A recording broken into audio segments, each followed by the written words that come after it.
안녕하세요. 귀로 듣는 시사상식 최이서입니다. 혹시 이런 생각 해보신 적 있나요? 고양이가 우리를 키우는가, 아니면 우리가 고양이를 키우는가? 이는 고양이의 독특한 매력에서 비롯됩니다. 독립적이면서도 인간의 마음을 사로잡는 고양이의 특별한 비밀. 오늘은 그 비밀을 파헤치기 위해 고양이와 인간이 수천 년간 쌓아온 특별한 역사부터 신성한 존재로 숭배받던 신화, 그리고 최신 과학이 밝혀낸 놀라운 사실까지 함께 알아보겠습니다.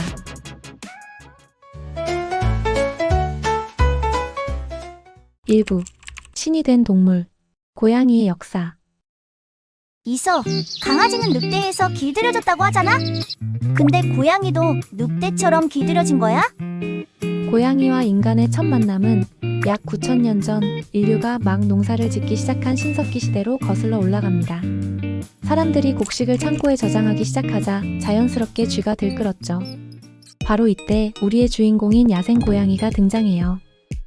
아, 고양이가 먼저 인간에게 다가와서 관계가 시작된 거였구나. 그렇죠. 고양이는 인간에게 길들여진 것이 아니라 스스로의 필요에 의해 인간 사회에 들어온 아주 주체적인 동물이죠. 인간은 곡식을 지켜주는 고양이를 환영했고, 고양이는 안정적인 먹이를 얻었으니 서로에게 완벽한 윈윈 관계가 형성된 거예요. 서로에게 이익이 되는 완벽한 공존이었네. 그럼 고양이는 언제부터 신성한 존재로 여겨지기 시작했어? 그 정점은 바로 고대 이집트에서 찾아볼 수 있습니다. 이집트인들은 고양이를 단순한 쥐잡이꾼을 넘어 신의 현신으로 숭배했어요. 특히 고양이 머리를 한 바스테트 여신은 풍요와 다산, 그리고 집과 가족을 지켜주는 강력한 수호신이었죠. 고양이가 사막의 독사나 정갈로부터 사람들을 지켜주는 용맹한 모습에서 신성함을 발견한 거예요. 고양이가 신이었다니. 그럼 당시 이집트에서 고양이를 대하는 태도도 정말 특별했겠네. 그렇죠. 고양이를 해치는 것은 신을 모독하는 큰 죄로 여겨져 사형에 처해지기도 했고, 집안의 고양이가 죽으면 온 가족이 눈썹을 밀며 애도했을 정도입니다. 심지어 고양이 미라를 만들어 신성한 무덤에 묻어주기도 했어요. 고양이에 대한 그들의 존중과 사랑이 얼마나 깊었는지 알 수 있는 대목이에요. 정말 놀라워. 하지만 중세 유럽에서는 고양이가 마녀의 상징으로 오해받기도 했다고 들었는데 진짜야? 네, 안타깝게도 그런 어두운 역사도 있었습니다. 하지만 아이러니하게도 고양이를 박해한 결과 쥐의 개체수가 폭발적으로 늘었고, 이는 흑사병이 유럽을 휩쓰는 한 가지 원인이 되기도 했어요. 결국 고양이가 다시 쥐를 잡는 중요한 역할을 인정받게 되면서 고양이에 대한 오해도 점차 풀리게 되었습니다. 이처럼 고양이는 역사 속에서 신과 악마의 모습을 오가며 늘 인간의 삶 가장 가까운 곳에 함께해왔어요. 그럼 여기서 첫 번째 퀴즈. 다음 중 고대 이집트인들이 고양이를 신성하게 여긴 이유로 보기 어려운 것은 무엇일까요? 1. 곡물 창고의 수호신 역할. 2. 집과 가족의 수호신 역할. 3. 풍요와 다산의 상징. 4.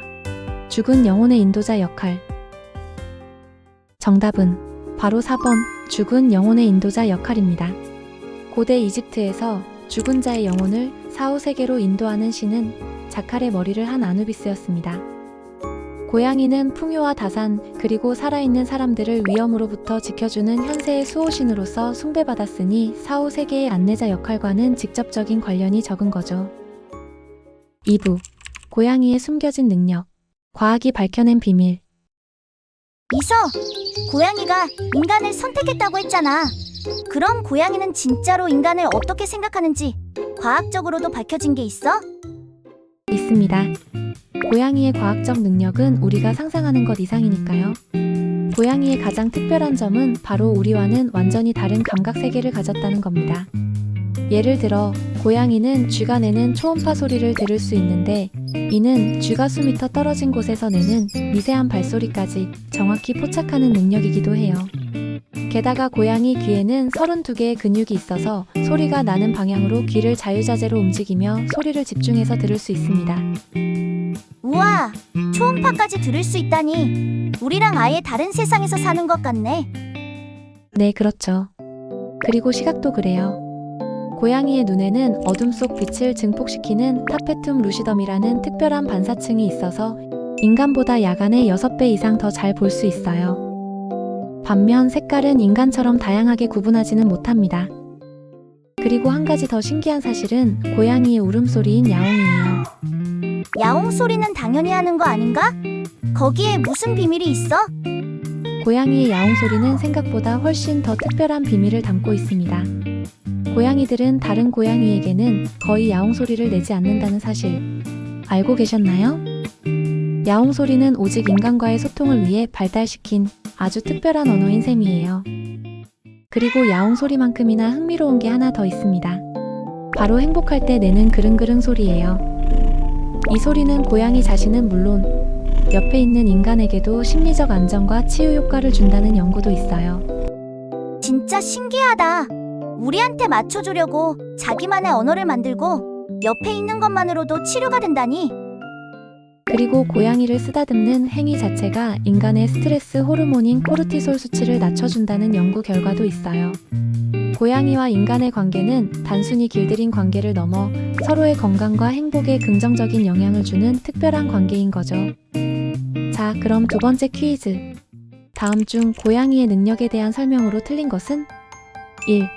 청각, 초음파를 들을 수 있다. 2. 시야, 야간에 인간보다 6배 더 잘 본다. 3. 미각, 단맛을 느낄 수 있다. 4. 균형, 뛰어난 균형 감각을 가졌다. 정답은 바로 3번 미각 단맛을 느낄 수 있다입니다. 고양이는 단맛을 감지하는 미각 수용체 유전자가 퇴화했기 때문에 단맛을 전혀 느끼지 못한다고 합니다. 오랜 수렵 생활을 통해 단맛을 느낄 필요가 없어지면서 관련 유전자가 퇴화했다고 추정되고 있죠. 단맛보다는 단백질이나 지방 같은 영양소를 감지하는 미각이 훨씬 더 발달했어요. 3부 페코노미의 시대. 고양이와 함께하는 삶. 이서, 고양이가 이렇게 똑똑하고 신비로우니까 요즘 사람들이 고양이를 더 좋아하는 건가? 이제 고양이 없는 삶은 상상도 못하겠어. 그래요. 고양이는 오늘날 우리 사회에서 단순히 반려동물을 넘어 거대한 경제를 움직이는 존재로 자리 잡았습니다. 반려동물과 경제를 합친 페코노미라는 말이 생겨날 정도로 반려동물 관련 산업은 급격하게 성장했죠. 실제로 국내 반려동물 시장은 2023년 약 4조 5,786억 원으로 10년 전 대비 약 2.4배 성장했습니다. 이후 반려동물에 대한 관심 증대와 사회적 인식 변화로 시장은 꾸준히 확대되어 2024년과 2025년에는 약 6조 원 규모에 이를 것으로 전망되고 있어요. 그 중심에 바로 고양이가 있습니다. 우와, 페코노미가 정말 어마어마한 규모였구나. 네, 그렇죠. 특히 고양이 산업을 뜻하는 캐코노미 시장은 사료와 용품을 넘어 스마트 기기나 펫보험 등 다양한 분야로 확장되고 있습니다. 고양이가 주는 심리적 안정감은 이런 현상을 뒷받침하는 중요한 이유 중 하나예요. 고양이를 키우는 사람들은 외로움을 덜 느끼고 삶의 만족도가 높아졌다는 연구 결과가 꾸준히 발표되고 있죠. 이는 고양이가 우리에게 정서적 유대감을 형성해주는 존재임을 과학이 증명해준 셈이에요. 그렇구나. 근데 고양이도 나이가 들면 아프고 그럴 텐데 미래에는 어떻게 우리가 관리해줄 수 있을까? 좋은 질문이에요. 고양이와 더 건강하게 오래 살기 위한 기술도 빠르게 발전하고 있습니다. 고양이의 소변을 분석해 질병을 미리 예측하는 스마트 화장실, 고양이의 활동량을 체크해주는 웨어러블 장치, 심지어 고양이의 표정을 분석해 감정 상태를 파악하는 AI 기술까지 등장했어요. 이러한 기술들은 고양이의 건강을 더 효율적으로 관리하고 고양이와의 공존을 더 풍요롭게 만들어줄 겁니다. 자, 이제 마지막 퀴즈. 다음 중 현대 사회에서 반려동물과 관련된 경제 용어인 것은 무엇일까요? 1. 펫케어 2. 캣맘 3. 페코노미 4. 애니멀테크. 정답은 바로 3번 페코노미입니다. 페코노미는 반려동물과 경제를 합친 말이었죠. 최근 페코노미 시장은 반려동물을 가족처럼 여기는 펫 휴머니제이션 트렌드가 확산되면서 급성장하고 있습니다. 사료나 용품 외에도 고급 호텔이나 유치원, 전용 스파 같은 서비스는 물론 미용, 장례 등 다양한 분야로 확장되고 있어요. 자, 그럼 다른 보기들도 살짝 소개하고 넘어갈게요. 1번 펫케어는 반려동물 관리 서비스를 의미하고 2번 캣맘은 우리가 흔히 들을 수 있는 말이죠. 말 그대로 길고양이를 돌보는 사람을 의미해요. 마지막 4번 애니멀테크는 반려동물 관련 기술 전반을 뜻하는 용어죠. 모두 페코노미를 구성하는 중요한 요소들이지만 반려동물 경제 자체를 의미하는 단어는 페코노미입니다. 마무리 및 보너스. 오늘의 기상식은 여기까지입니다. 이 영상을 끝까지 시청해주신 분들을 위해 한 가지 더 신기한 사실을 알려드릴게요. 사람의 지문처럼 고양이의 코 무늬도 모두 다르다는 사실 알고 계셨나요?